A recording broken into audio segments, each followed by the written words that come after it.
Hello, my name is Jason Plunkett.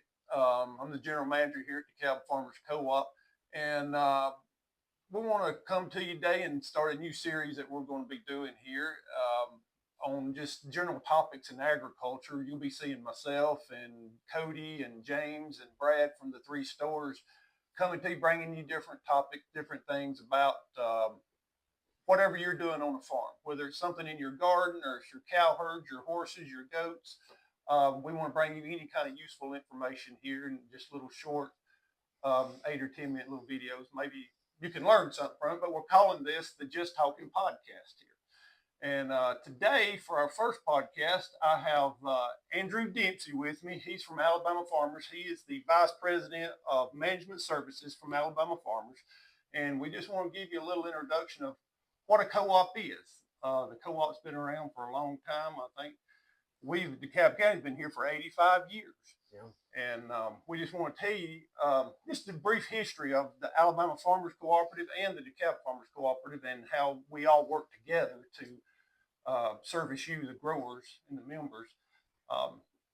Andrew, definition of a co-op is basically that it's a member-owned, member-governed organization that is just here to serve the needs of the members. That's our sole purpose, is to serve the needs of the members. And what, Alabama Farmers came around in what, 1936? Yes, yeah, I believe that's right. And we work with 28 member co-ops across the state that are like DeKalb Farmers, Cherokee Farmers, Madison County Co-op. We got 60 retail locations. 60-ish retail locations, I believe. Man, we've been in town a long time. I managed Cherokee Farmers Co-op. I worked in their system for over 20 years, and they've been around about as long as DeKalb Farmers. But as I've gotten to travel across the state to our other member co-ops over the past 3 or 4 years, it's interesting to pull up in little towns like Frisco City, Alabama, Opp, Alabama. And the co-op's going to be one of the oldest businesses in town. They are. Jason and I were just talking about one of y'all's stores there in Crossville. I think it's been there since the early 70s. And, there's a lot of businesses have come and gone in Crossville, but the co-op's still there. The co-op's still there. It is. Family Dollars and stuff have tried in that new building, but they can't last. But the co-op's still there and servicing the community. So I think there's something to be said about the sustainability of our co-op business models. It is. It is. I mean, it just says that the agricultural business in our area is strong. It is. It's strong. And the kind of the reason that the co-ops kind of come around like Alabama Farmers in 36 is because there's a group of farmers that needed things. And back in those days, we didn't have no telephones much, and there was not no internet. And so they come together to create an organization where they could buy things, bulk fertilizer and seed to be able to put their crops in. And in 1940s, when the DeKalb Farmers decided to organize together to become a part of the Alabama Farmers Group so that they could participate in that. And it's just kind of grown from there, from just a strictly point that they needed things they couldn't get them back in those days, right? Yeah. And these little communities has grown and supported the co-ops over the years tremendously. And over the years, farming's changed a lot since 36. There's a lot of mules and plows being walked around back in those days. Yeah, the co-op's changed a lot too, and I think that's one of the reasons that DeKalb Farmers Co-op has had so much success.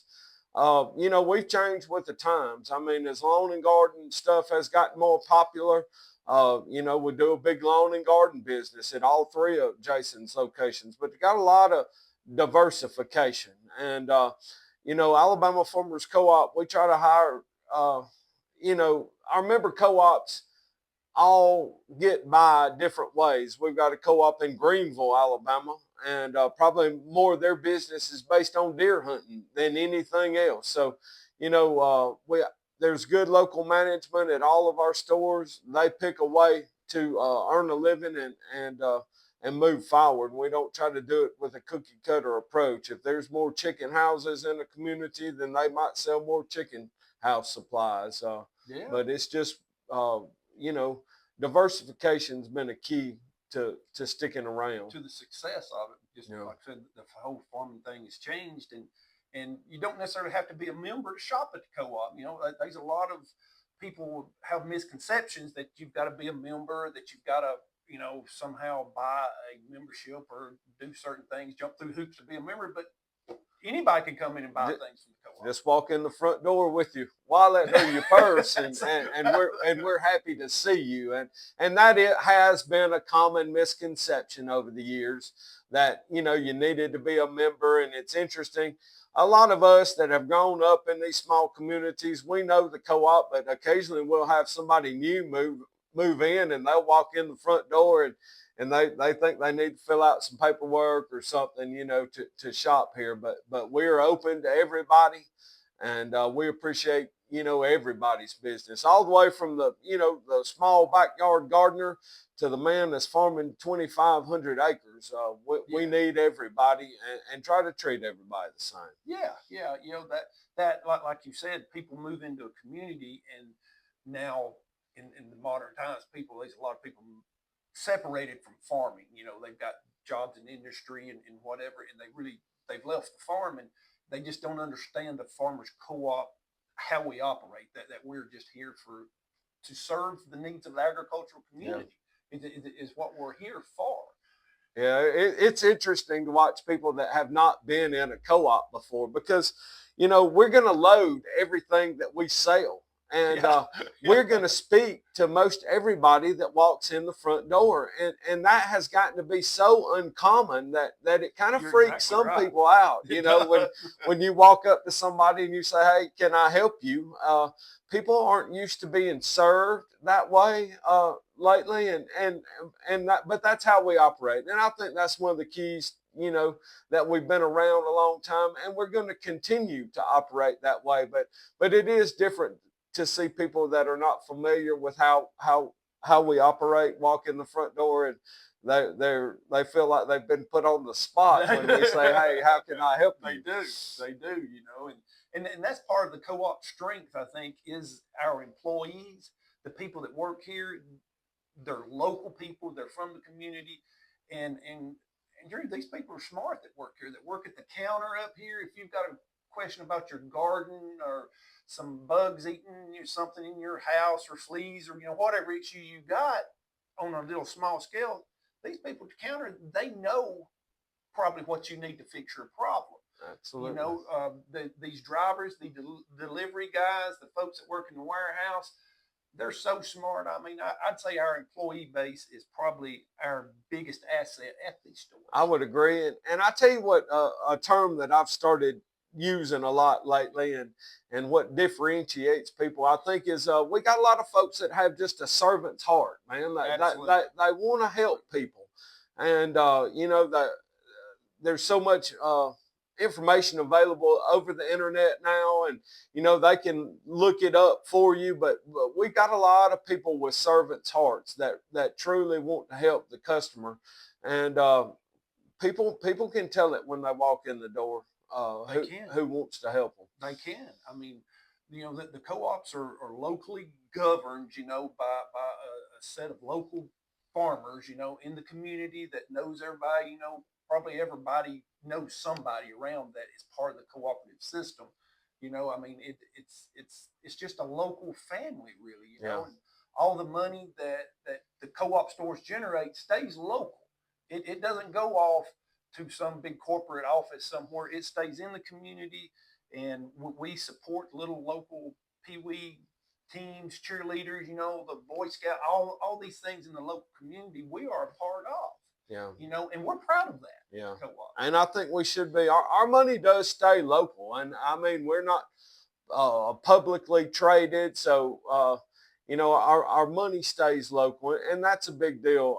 Some big retailers in agriculture, I mean, they're owned by Japanese holding companies. I mean, that profit is not even staying in the United States. So I feel good about, working for the co-op and everything that the co-op does to support the local community. I tell you, there's nothing like it. I travel around to all of our annual meetings, and we'll have an annual meeting once a year, and that's when we elect our board of directors and all that sort of thing. But you'll be looking around, we'll eat a little catfish dinner, some barbecue or something, and then we'll talk about a business that's doing as much as 15 or 20 million dollars, but it's being governed by the folks that are right there in that room. And there's nothing like it. I tell folks it's kind of humbling to go around and see our business being run like it's supposed to, and to know that we've been around so long. And it keeps going now. A CEO at co-op one time told me, he said, our model's not perfect, but he said it's the one that we've got. But I think our sustainability, says everything that we're still here. It does. It does. I mean, for DeKalb County, 85 years, Alabama Farmers, right, 90 years. Yeah. I mean, it says a huge amount for that, and we've evolved a lot, and we offer now some financing for people that if you need to put a crop in, you need to feed your cows, you need a little extra money. We have options for people that we didn't have a few years ago. Yeah. So, I mean, we've evolved to try to help in lots of different ways. And we have services from agronomists to nutritionists that's on staff that we pay, that doesn't cost a grower nothing for them to come help. If you've got a problem with your herd, the herd health, or your soils or something, yeah. And I would put our nutritionist from our feed department, our agronomists that support us from Greenpoint Ag, and they do variety trials to know which is the best corn, cotton, beans to plant. I would put their expertise up against anybody in the industry. And, they're not there. They want to sell something, but more important to these people is seeing our farmers succeed. So they're not going to sell people products they don't need or anything. It's not about that. We've got to keep our local farmers in business. The farmer does well, we do well. That's right. And we take any link out of this chain, and we're going to be in trouble. That's right. That's right. And another thing is that, Andrew, we're not a box store.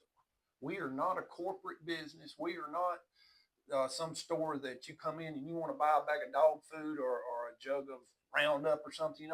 We got people that carry it to your car for you. If you come in regular enough, they're going to call you by name. They are. I mean, it's different here from, hey, Mr. Williams, how you doing? And probably know maybe what kind of dog food you do want. Exactly right. You want the green bag that you usually get, and that sort of thing. And that's the fun part about working at the co-op is, the local stores and the folks that work there, they end up being a lot like family, spend an awful lot of time together. But our customers that come in all the time, they end up being, it's not a normal customer relationship. It's a closer to family type thing too. And you definitely want to see those folks do well and make a good crop and that sort of thing. It is. And it's just all about the agricultural industry, whether you got 4 or 5 chickens in a coop in your backyard, or you've got 30,000 in a chicken house. It's all about what the customer is doing, from taking care of just a pond or a little lake on their farm that they want, to orchards or whatever they got going on there is so important. And the co-op, us at DeKalb County and at Alabama Farmers, we've all developed really good relationships with each other and with other businesses to keep our industry going in our communities. It's just so important to have those relationships that we have across the whole state.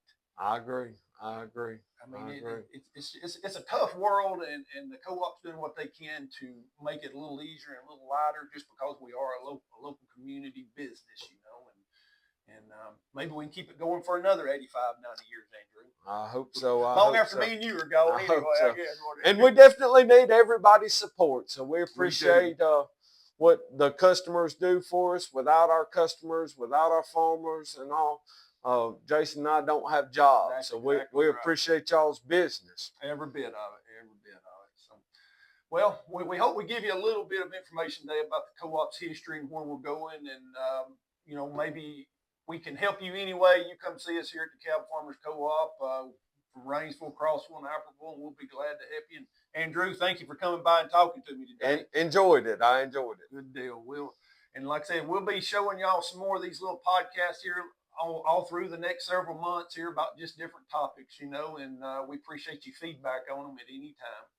All right. So we'll thank you, and we'll see you again another day.